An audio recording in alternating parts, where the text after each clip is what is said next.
우리 그동안 종료주일 그리고 고난주간 부활절 이렇게 하나님께서 또 1년 중에 예수님의 십자가에 깊이 묵상하도록 하신 그 기간 동안 잠시 멈췄던 요한계시록을 이제 또 이어서 갈 텐데, 이전 내용 기억나십니까?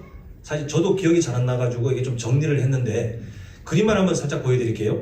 우리 이전에 예수님께서 역사의 주관자로 봉인되어 있던 그 두루마기, 구원의 역사, 하나님의 구원 역사가 담겨있던 그 두루마리를 예수님께서 7 봉인을 하나하나 떼시기 시작하는 장면을 보았고, 이전 시간에 우리 몇 주 전에 첫 번째부터 네 번째 인까지, 그래서 지금 화면에 보시는 것처럼 첫 번째 인 정복용, 두 번째 인 전쟁, 세 번째 인을 떼는 것은 기근, 그리고 네 번째 인은 이제 전반적인 죽음, 이렇게 해서 인류 역사 가운데 이런 역사의 흐름들이 그냥 되는 것이 아니라 사실은 어린 양께서 허락하셔야 되는 그 일이더라 라는 것을 우리가 보았습니다. 그래서 선한 뜻을 가지신 어린 양께서 통치하시는 이 세상 역사를 우리가 이해하면서 내 인생도 주님 손에 달려있기 때문에 오늘 장로님의 기도 내용처럼 그냥 주님이 아니라 나를 살리기 위해서 십자가에서 죽으셨던, 그토록 나를 사랑하셨던 그 주님 손에 내 인생이 달려있기 때문에 우리는 살만하다, 이 세상 속에 하나님의 자녀로 살만하다라고 하는 소망을 우리가 발견했습니다. 자, 오늘은 이제 5번째 인과 6번째 인 때는 그런 사건을 볼 텐데, 오늘 이 내용들을 통해서 좀 거시적인 시각, 우리가 그냥 삶의 작은 어떤 사건이 아니라 하나님의 역사, 하나님의 구원 계획이 어떻게 이루어지는지를 함께 좀 보고자 합니다. 자, 첫 번째 제목을 함께 읽겠습니다. 시작. 하나님께서는 성도의 기도를 절대 외면하지 않으십니다. 자, 우리 읽었지만 9절 보시면, 5째 인을 떼실 때에 내가 보니 하나님의 말씀과 그들이 가진 증거로 말미암아 죽임을 당한 영혼들이, 순교자들의 영혼입니다. 순교자들의 영혼이 제단, 하나님께 제사 드리는 그 제단 아래에 있는 장면을 보는데, 그냥 이거는 어디까지나 상상입니다. 상상. 정말 저렇다가 아니라 그냥 저렇지 않을까 그냥 상상만 하는, 그 사도 요한이 저런 모습을 보지 않았을까 하는 상상으로만 그냥 해주셨으면 좋겠는데요. 우리 지난 시간에 첫째 인부터 넷째 인, 그래서 말 타는 자들의 환상을 보았잖아요. 근데 그 배경은 땅이었습니다. 땅. 근데 오늘 본문부터는 하나님께서 이 시선을 하늘로 갑자기 이동시킵니다. 땅에서 하늘로 이동시킨 다음에 첫 번째 보고 있는 게 뭐냐면 순교자들의 영혼이 제단 아래에 있는데 그들이 막 하나님께 간구하고 있어요. 뭐라고 간구하는지가 10절 내용입니다. 보시면 큰 소리로 불러 이르되 거룩하고 참되신 대주제여 땅에 거하는 자들을 심판하여 우리 피를 갚아주지 아니하시기를 어느 때까지 하시려 하나이까 하니, 이렇게 되어 있는데 이 10절을 잘못 오해하면 복수해주세요, 나를 죽인 저 나쁜 놈들 복수해주세요, 이렇게 읽혀지지만 하나님의 임재 앞에 아무도 그렇게 할 수 없습니다. 이 사람들의 기도가 뭐냐 하면 하나님의 나라를 위해서 자신들이 피를 흘릴 수밖에 없었잖아요. 그렇게 마치 자신들이 역사의 주관자인 것처럼 순교자들을 만든, 성도들을 죽인 그 사람들, 그리고 그 사람들에 의해서 자신들의 피가 그 땅에 뿌려졌는데, 근데 하나님의 나라를 위해서 제가 그렇게 헌신한 걸로 알고 있는데 언제 하나님의 나라가 완성됩니까? 왜 아직도 하나님을 거부하는, 그리고 성도들을 괴롭히고 어느 나라에서 성도들 막 죽이는, 여전히 순교자들이 발생되는 저 세상이 왜 계속 저렇게 유지되고 있습니까? 이때 하나님의 대답이 11절입니다. 자, 보시면 11절 상반절인데요.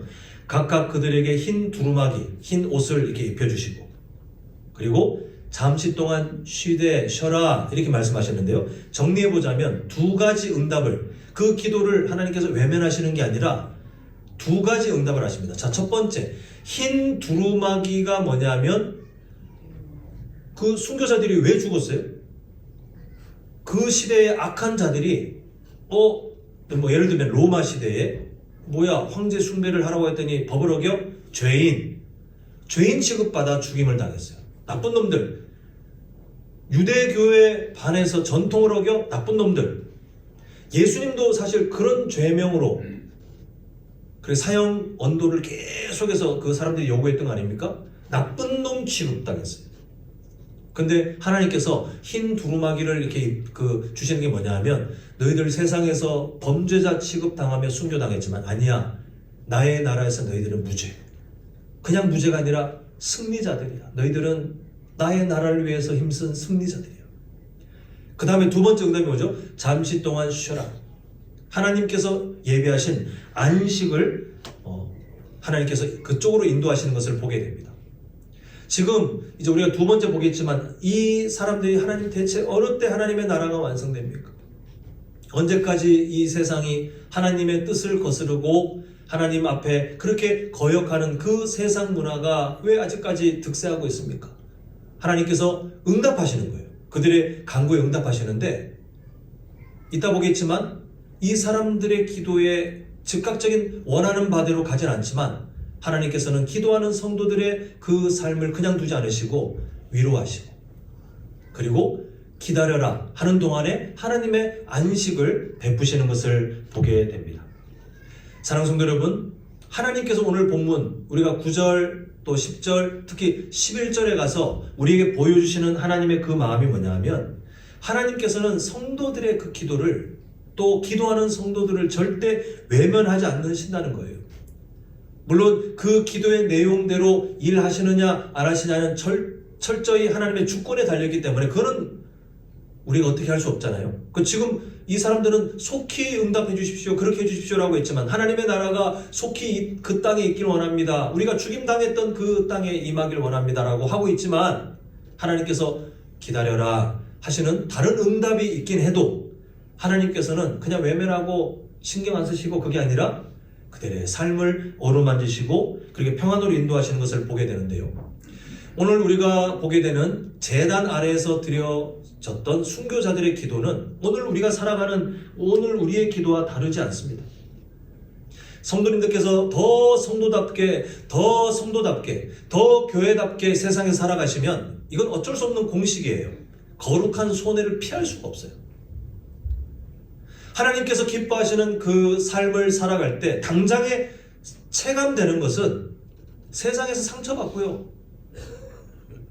때로는 관계가 다 끊어지고요.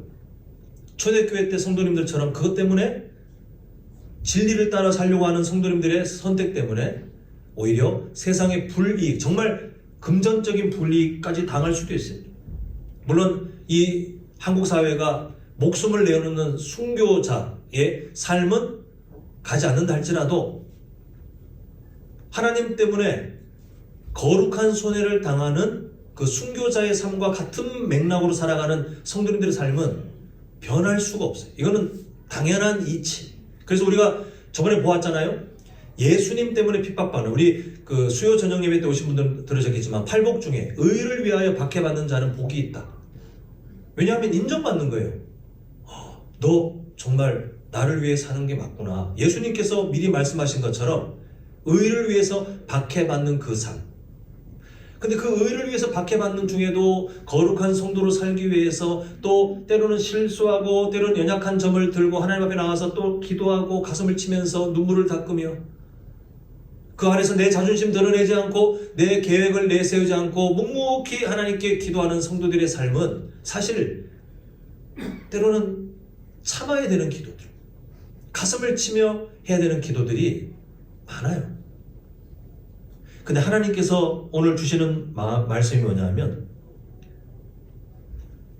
제단 아래에서 들어졌던 순교자들에 대해서 하나님이 일하셨던 그 모습과 하나님의 성품이 동일하시기 때문에 오늘을 살아가시면서 성도님들께서 가슴을 치며 성도로서 눈물을 흘릴 수밖에 없는 그런 기도들이 있다 할지라도 하나님께서는 성도님들의 그 기도를 이미 들으시고 그냥 외면하지 않으시고 성도님들을 존중해 주시고 그리고 하나님의 그 뜻이 어떻게 이루어질지 모르겠지만 때로는 길게 인내를 요구하실 수도 있겠지만 그러나 그 시간 동안 네가 감당하면 내 자녀요 감당하지 못하면 너는 나랑 상관없다. 그게 아니라 선한 목자의 마음으로 끊임없이 잠시 동안 쉬고 있으라 하시는 것처럼 하나님의 응답이 나타날 때까지 함께 하시며 하나님의 평안으로 인도하시는 것을 보게 됩니다.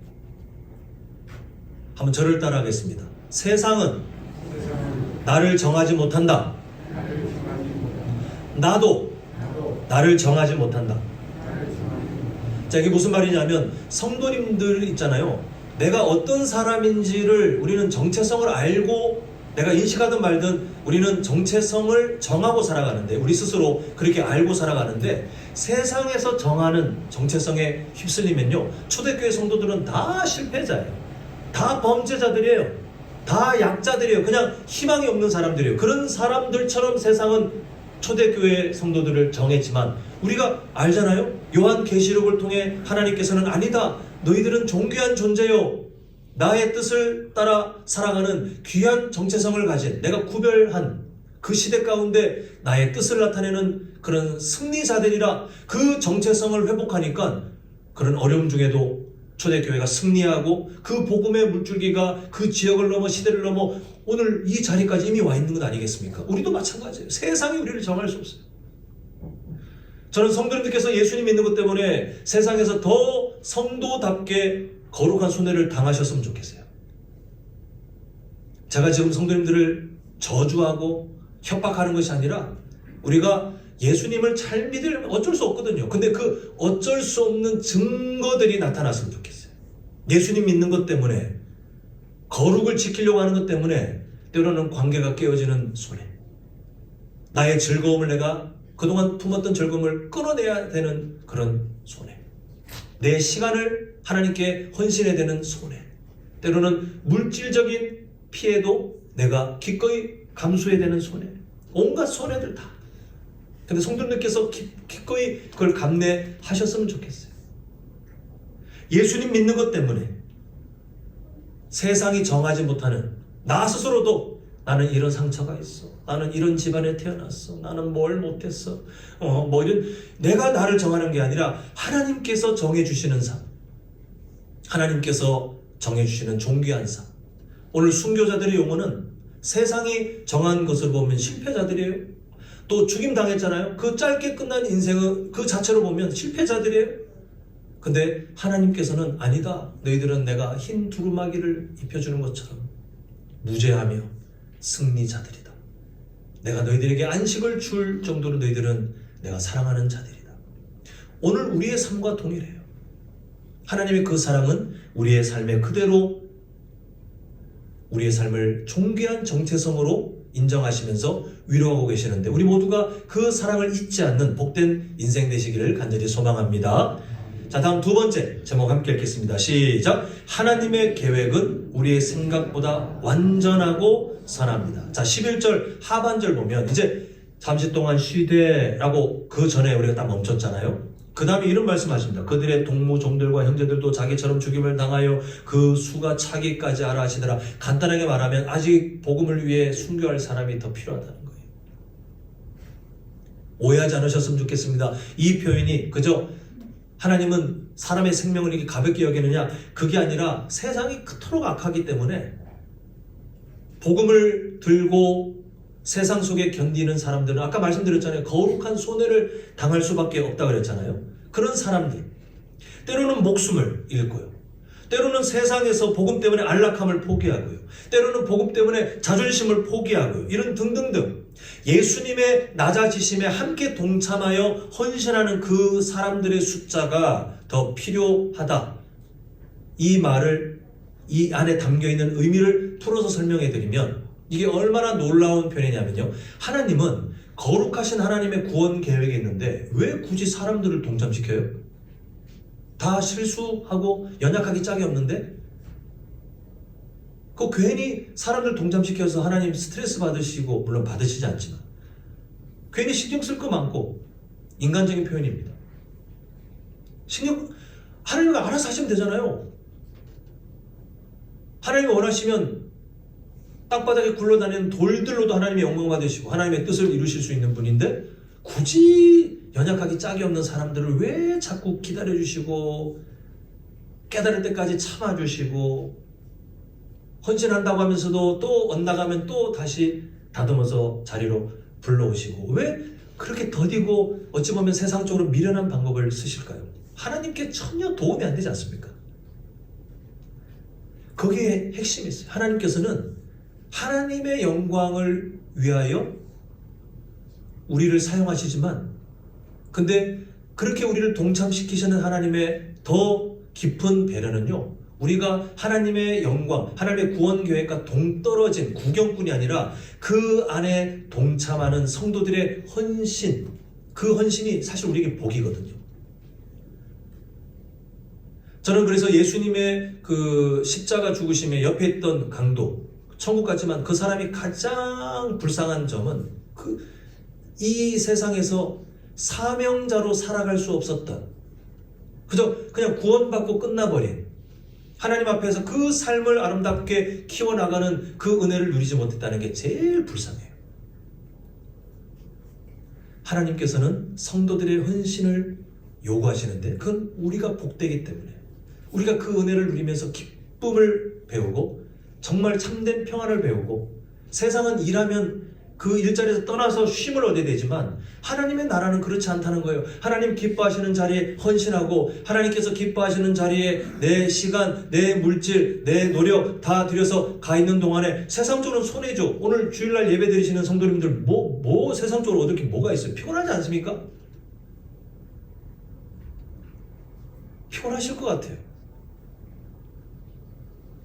그런데 하나님께서 성도의 헌신을 요구하시는 그 자리는 우리에게 유익, 우리가 그것을 통해 하나님의 함께 하심을 배우고요, 하나님의 일하심을 목격하며 세상이 줄 수 없는 보람과 기쁨을 누리고요, 그리고 무엇보다 하나님의 구원 계획에 우리가 뭐라고요?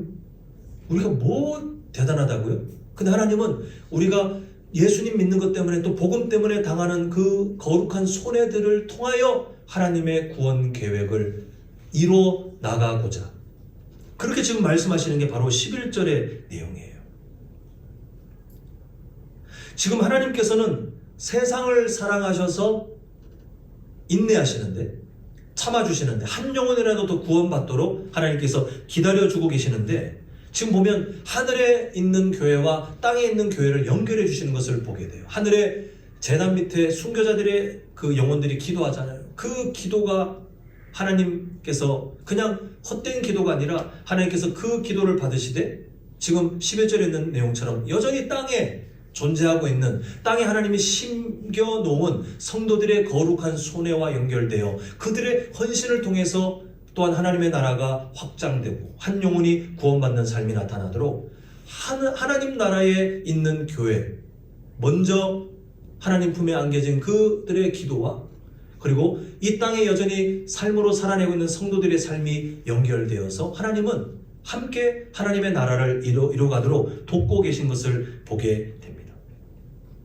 하나님께서 이루어가시는 구원 계획은 이렇게 복합적이고 입체적으로 하나님의 역사를 만들어내는 것을 보게 됩니다. 사랑하는 성도 여러분, 짧은 시간을 살아가는 우리는요, 조급할 수밖에 없어요. 요즘 수명이 많이 늘어났다고 하지만 예전에는 평균 수명이 30대 그런 시대도 있었잖아요. 근데 지금은 가족들마다 서로 다르긴 하겠지만 그래도 보편적인 그 수명은 과거에 비해서 의료기술 발달로 많이 늘어났다고는 하지만, 하나님의 역사, 하나님께서 통치하시는 역사로 따지면 점이라고 표현하기에도 너무 짧은, 그래서 인간은 조급해요. 내가 지금 뭔가 당장 확인하고 싶고, 내가 빨리 그걸 누리고 싶고, 이렇게 조급함이 있어요. 성도인데도 인간이 갖고 있는 필연적인 그 조급함에 빠져서 하나님 앞에 우리가 잘 아는 찬송 가사 있잖아요. 주님의 뜻을 이루소서라고 하지만 그 뜻을 이루는데 하나님을 압박하고 싶은 거예요. 빨리! 하나님, 내가 원하는 방식으로. 하나님께 기도하지만 그걸 요구하는 거예요. 내 마음에 조급증을 가지고, 왜 빨리 안 해주십니까?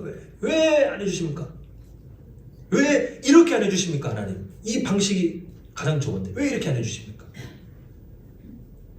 근데 하나님께서 세우신 계획은, 우리가 아무리 계획을 오래하고 아무리 우리가 모든 실수를 다 피할 만한 좋은 길을 내세운다 한들 하나님의 계획과 비교할 수 없어요. 그래서 우리는 여전히 조급증에 빠질 수밖에 없는 연약한 우리의 심정, 그러나 우리가 믿음의 눈을 들어서 하나님은 이런 분이십니다 라고 고백해야만 하는 우리 삶에 선언해야만 되는 말씀이 있는데요. 자, 우리 이사야 55장 8절 먼저 함께 읽겠습니다. 시작. 이는 내 생각이 너희의 생각과 다르며 내 길은 너희의 길과 다름이니라. 여호와의 말씀이니라. 이어서 9절. 자, 시작. 이는 하늘이 땅보다 높음 같이 내 길은 너희의 길보다 높으며 내 생각은 너희의 생각보다 높음이니라. 아멘이신가요? 예, 우리는 그냥 이 말씀 앞에 넋죽 엎드릴 수밖에 없어요. 때로는 이해가 안 되는.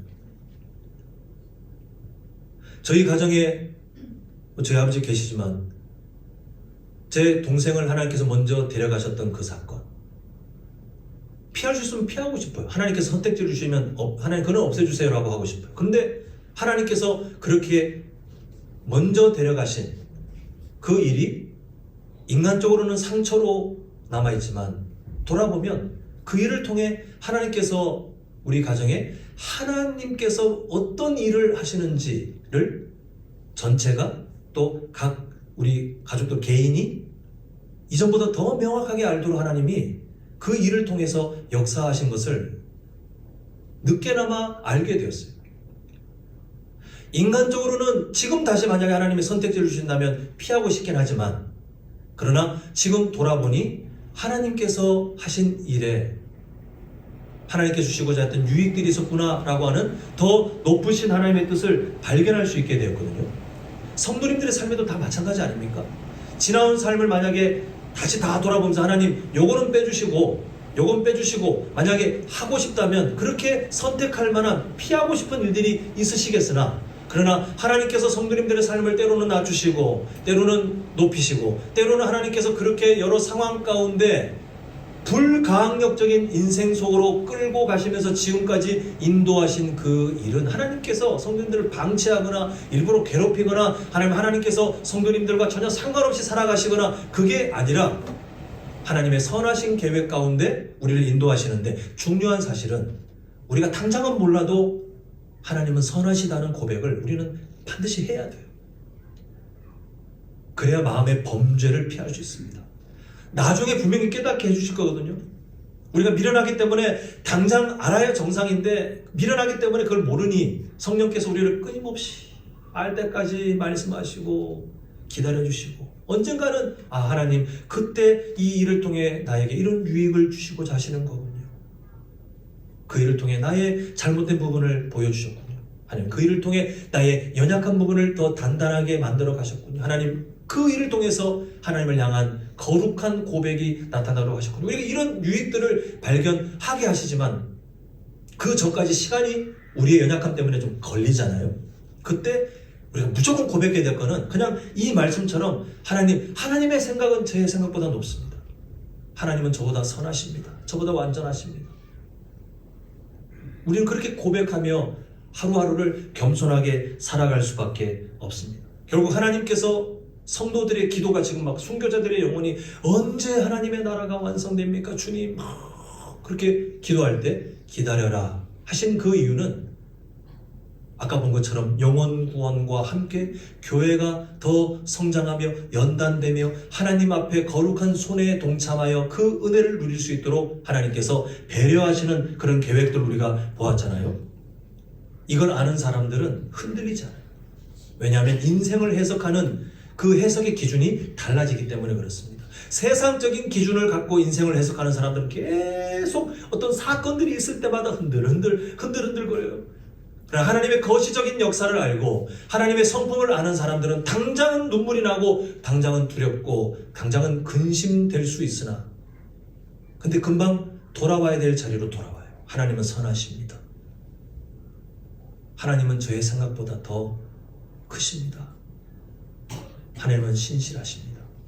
거기서 마음을 지키며 범죄하지 않고 훗날 하나님께서 깨닫게 하실 그 자리까지 묵묵히 인내하는 승리자들이 될 수 있는데 우리 모두가 그 견고한 믿음의 소유자들이 되어 가시기를 간절히 소망합니다. 자, 우리 마지막 세 번째 제목 함께 읽겠습니다. 시작.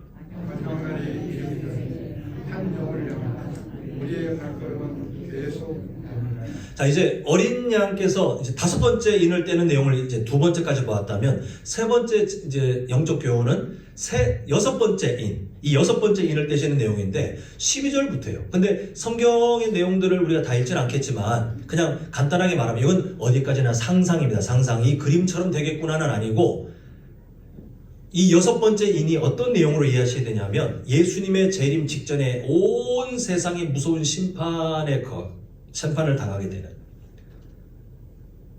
그죠? 우리가 6번째 인, 그리고 그 뒤에 보면 또 다음 내용 가보면 뭐 대접에 대한 거, 나팔에 대한 거 있는데 이거를 일련의 사건 있잖아요. 시간의 흐름으로 잘못 해석하는 사람들은 세대주의, 잘못된 세대주의 정말 빠져가지고 계속 그 사건들이 일어났다가 예수님이 뭐 재림하셨다가 다시 또 뭔가 이렇게 막 헷갈려 하는 분들이 계시는데, 이제 우리가 볼 이 7인을 떼는 사건은 하나님께서 이루시는 구원의 역사의 한 단락이 마무리되는 이야기예요. 그러면 그 뒤에 예전은 또 뭐 대접을 쏟고 또 뭐 나팔을 불고 하는 것들은 그 구원 역사에 대한 하나님이 다른 측면으로 또 뭔가를 강조하시고 또 다른 측면으로 뭔가를 강조하시는 내용이지, 이게 일어났다 또 비슷한 사건이 또 일어났다가 이게 아니라 하나님의 구원계. 그래서 6번째 인은 이제 마지막 날로 이해하시면 되겠습니다. 그때 어떤 일들이 있냐면 구약 선지자들이 이미 예언했던 것처럼 하나님의 날, 이 마지막 때 예수님의 재림 직전에 일어날 그 일들이 12절부터의 묘사인데 어떻게 되나 보자, 그런 표현들은 중요하지 않습니다. 중요한 거는 그 전까지 예수님 믿을 기회를 하나님께서 제공하셨잖아요. 참아주셨잖아요. 근데 그 때가 되면 이젠 더 이상 기회가 없어요. 오늘 본문의 표현들을 보면요, 세상 권력자들, 힘이 있고 돈 많고 세상에서 뭔가 군림할 수 있었던 그 사람들, 종이든 자유인이든 많이 배웠던 많이 배우지 못했던 그 압도적인 재앙 앞에 모두가 두려움에 빠져가지고 어떻게 할 줄 모르는 그 16절이 이제 그런 내용으로 되어 있어요. 자, 보시면 이 사람들이 하는 절규입니다. 산들과 바위에게 말하기를 우리 위에 떨어져서, 이거 되게 무서운 거 아닙니까? 그런데 그렇게라도 지금 피하고 싶은 거예요. 뭘 피하고 싶습니까? 그 뒤에 보니까 보좌에 앉으신 이의 뭐요? 얼굴에서와 그 어린 양의 진노에서 우리를 가려달라. 산이 쏟아지고 바위가 하면 자기들이 깔려 죽잖아요. 근데 그래도 차라리 저 하나님의 진노를 이제 마주하게 되면, 마지막 날에 그 심판의 때를 마주하게 되면 이걸 피할 수가 없는데 그렇게라도 내가 안 보고 싶어, 내가 피하고 싶어, 막 그렇게 절규하고 있습니다. 이 요한계시록의 역설이에요. 사랑의 예수님이잖아요. 우리가 종려주일 고난주간을 통해서 본 바와 같이 예수님은 그냥 그야말로 사랑 그 자체인데 다시 오실 때는 무섭기 짝이 없는 심판의 하나님으로 오시는 거예요. 그 사랑의 예수님으로 만나는 게 복입니다. 심판의 예수님으로 만나는 것은 이미 돌이킬 수 없는 너무나도 무서운 일인데요. 이들의 절규가 그 다음 절인 17절의 최고조에 도달합니다. 그들의 진노의 큰 날. 여기서 말하는 그들은 바로 16절에서 말하는 보좌에 앉으신 하나님과 어린 양이에요. 하나님을 이제 이 세상 사람들이 그들의라고 표현하고 있는데 그 하나님의 진노의 큰 날에 대해서 말하기를 누가 저 앞에 능히 서겠느냐. 우린 다 끝났다. 우린 절망이다. 그 절규가 이 17절인데요. 미리 예고편을 말씀드리자면 누가 능히 서리요 막 절망이 빠져있는데 하나님께서 설 사람들 내가 다 준비해놨어. 이게 우리가 다음 주에 볼 본문입니다. 하나님께서는 이 심판의 피할 수 없는 심판의 마지막 날을 우리에게 이 요한계시록 6장을 통해서 보여주고 계시는데, 저는 성도님께서 이 본문을 마주할 때 나도 그때 하나님 앞에 버림받고 하나님께서 너는 아니다, 너는 지옥 가라 이러면 어떡하지, 이런 생각 가지시면 좀 부끄러워 보여요. 오늘 본문은 성도님들께 어떤 마음을 요구하시냐면 감사와 긍휼함, 이 두 가지 마음을 우리에게 가르치고 있습니다. 무슨 마음이요? 어떤 마음? 감사와 긍휼함. 자, 감사가 뭐냐 하면 이 심판의 메시지는 이미 요한계시록뿐만 아니라 곳곳에 이미 예견되어 있었어요. 그런데 성도님들은 어떤 입장으로 보시냐면, 나는 내가 뭐라고 하나님께서 창세전부터 나를 구원하기로 작정하셔서, 내가 뭐라고 전적인 타락 상태에 하나님을 적극적으로 내가 거부했던, 하나님과 원수된 존재였던 나를 위해 예수님께서 십자가에서 죽으시고 나에게 대신 의인으로 의의 옷을 입혀주셔서, 나 지금 부족한데요, 저는 여전히 완성되지 못했는데요, 저는 이번 주에도 참 많은 마음의 죄와 입술의 죄와 삶의 행동의 죄들을 지었는데요, 하나님. 그때 하나님의 대답은, 너 지금 뭐 입고 있는지, 네가 지금 뭘 입고 있는지 잘 돌아보라. 우리가 믿음의 눈으로 보면 예수님이 우리에게 대신 입혀주신 의로운 옷, 그래서 우리는 이미 의인이 되어 있어요.